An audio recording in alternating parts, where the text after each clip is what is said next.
now we have the privilege and the honor to invite our resident psychologist, Maria Andreoli, to the Breakfast Show. Maria, Happy New Year. It's great to have you with us for the first interview of the year. Yes, thanks, Kathy. It's good to be back on this year. Fantastic. Maria, today you said that you wanted to talk about perinatal or postnatal depression and anxiety. And what is it, or what are they, and how common they are? Yeah, so perinatal, postnatal, two different words there. Look, similar things. Perinatal just means starting at pregnancy. Postnatal just means starting once the baby's born.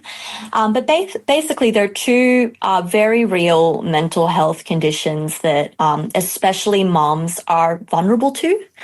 Postnatal depression is like your normal depression where there's like heaviness, sadness, hopelessness.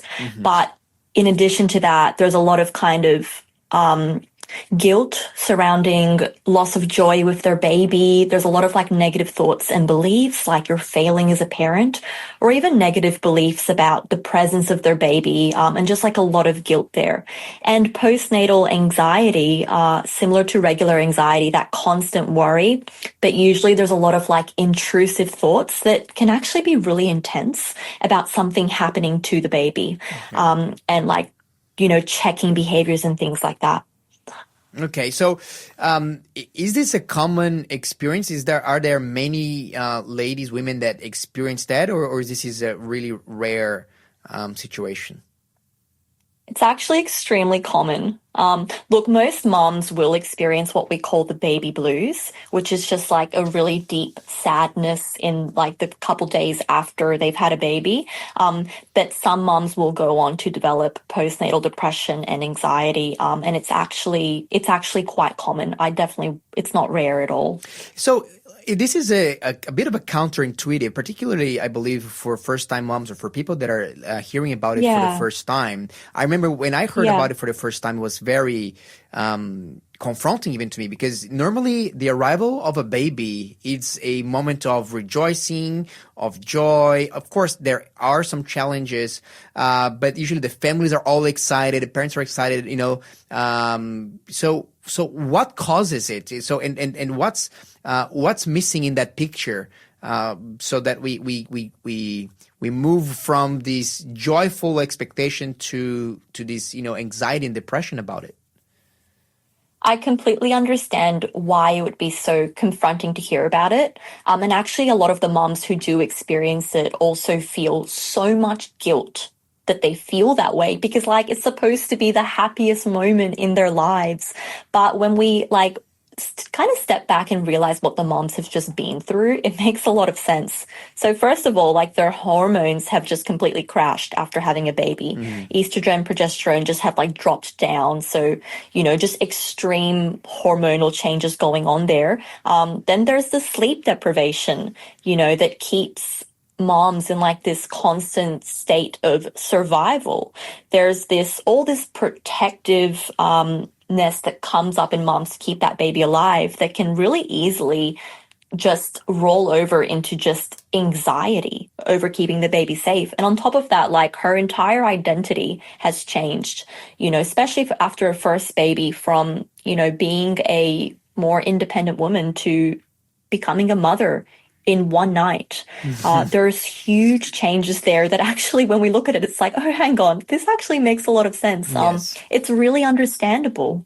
Yes, and I think that there's also the pressure because babies can be a bit of a mystery box, and you can be seemingly doing all the right things, and yet the baby's still uncomfortable, the baby's still crying, the baby's still not sleeping through the night, and there's all these pressures and expectations that no, baby has to be an absolute quiet, saint, and no crying, just like, cuddling and happy all the time. And probably, heard some stories from moms that reported that, oh, my baby was just an angel, it was the easiest thing ever. So what would you say to a mom to be, to prepare for that situation? Could it be, how do we calibrate our expectations? Not to say, hey, by the way, it's going to be the worst experience of your life. It's going to be so, it's going to be a dark and somber place for you to be. But also not to paint to give them rose-colored glass and say, oh, everything's going to be, all, flowers and roses and calm waters. How would you coach them to face that situation, Maria? Yeah, that's a good question. And I like what you've said about there being so many different expectations, and this kind of expectation, like personal expectation for things to just go, perfectly. And for you to just feel so joyful and happy and just be like a natural mother and all of these things. And I think women in general can place really high expectations on themselves. But I guess I would say not to put so much pressure, on those first few months, not even just to put so much pressure on what that birth is going to be like, not to put so much pressure onto what meeting that baby for the first time is going to feel like. You can't. Parenthood is for life, you're going to have that child your whole life, and you can't put the entire pressure into a single moment or into the first few months. And if things, don't go to plan, which usually they don't, and we actually know that birth trauma, emergency C-sections, feeding struggles, when things go wrong, it actually increases the risk of postpartum depression and anxiety. So, to not put so much pressure and expectation that things will go right, but just to be so open and aware that it is really hard, and you don't have to feel happy. And if you feel terrible and frustrated and anxious, you're not a bad mom. You're just human. And this is, I think, it's the key. I think that these are some really good advice and counsel, because I think that in the back of all of that is, are women asking, am I being a bad mom? And what would be a bad mom? And how do you know if you're not being a bad mom? What objective things that they can look at to reassure themselves, hey, you know what? Yes, things might not be going according to expecting, but that doesn't mean that I'm a bad mom. Actually, I'm doing all the right things as a mom. How would you, what objective factors could they look at to make up for being a good mom or perhaps a bad mom? Yeah, good question. Because like that sense of I'm a bad mom is so characteristic of postpartum depression and anxiety. But look, just the very fact that you care this much, that you're feeling this way, shows that even if you're struggling to bond with that baby, you actually do care so much. And that love is there, whether or not you feel it. The very fact that this is affecting you so much shows you that love is there. Look, it'd take a lot for me to call someone a bad mom. But I would say someone that's showing up still, who's still there every day, who's getting through the day, who hasn't completely just, left that baby and is actually showing up, even if they're tired, exhausted, frustrated, anxious, angry, is a good mom. Yes, absolutely. Look, it reminds me of a Bible passage, the Bible has this concept of the sin against the Holy Spirit. And some people say, hey, what is the sin against the Holy Spirit? I don't want to commit it. Well, if you're afraid of committing it, that means that you're already not committing it. In the same way, like if you're feeling that you're being a bad mom and you're worried about it, that actually tells you that you're a good mom, that because you have that desire of being the best mom that you can. So, it's good to take a moment to say, you know what, I'm not a bad mom if you are really showing up to your baby, if you're there for them. I think that's the key word, being there. And then we can, you can adjust here and there. I actually want to ask you this question. How can people get help? Like, what would you say, the first perhaps stop is to say, hey, you know what? This has happened. This is perfectly normal. Babies are complex, beings, and we will get through this. Where would you point them towards as far as help goes? Yes. So look, on that question, first of all, it is really important that if you or anyone listening or someone that is experiencing these kinds of symptoms, it is really important that you reach out. Look, the good news is that it's not like other mental health conditions that are, very lasting. These ones actually can be treated, and there's huge kind of recovery rates. There's a lot of hope and optimism for this, but it is important to reach out. You can call a helpline the acronym is PANDA, which stands for the Perinatal Anxiety and Depression Australia. So they're an Australian support service. They have a helpline that can kind of point you in the direction of some next steps. Can I share the number, or do Of you want course. Yes, please. Yeah, so it's 1300 726 306. 1300 726 306. That's right. And if you Or miss even that, just go on the website. yeah, I was just going to say they can always text us here. We can share this number with them. Do they have also a Yeah. website? They have a website, they have articles, they have a number you can call to just find out some next steps. But, help might be reaching out to your GP, your midwife. Maybe you might be linked into a perinatal mental health service. But also help is just reaching out to your family and community and just not feeling guilty or not feeling like it would be shameful to just speak up and say, I'm actually not okay.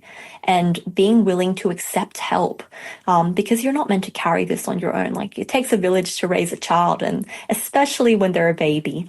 So just be really encouraged and know that you can reach out. How would you word it? If you were going through that experience and you needed to talk to perhaps a family member or a friend, how could you help? Perhaps women struggling to find the right words to say, like, what would that conversation look like if they have been experiencing these baby blues or these or a postnatal depression and anxiety? I guess it depends on who you were reaching out to specifically and how much they know about mental health, but it could be as simple as just saying, hey, I just want to let you know, like, I'm really struggling and I'm not okay. And I don't know what to do next, but I need help. Yeah. Those are just, beautiful. it's just that simple. Just, Very I need simple. help. I need help. I'm struggling. Yeah. I do not know what to do. Can you please help? That is amazing. What about dads? Do dads get that too, or is this something that is exclusive to mothers? Dads experience it as well. There's actually a lot of new research into it. Whilst they don't have the same kind of hormonal changes that a woman has had, they still have, it's still a major life change for them.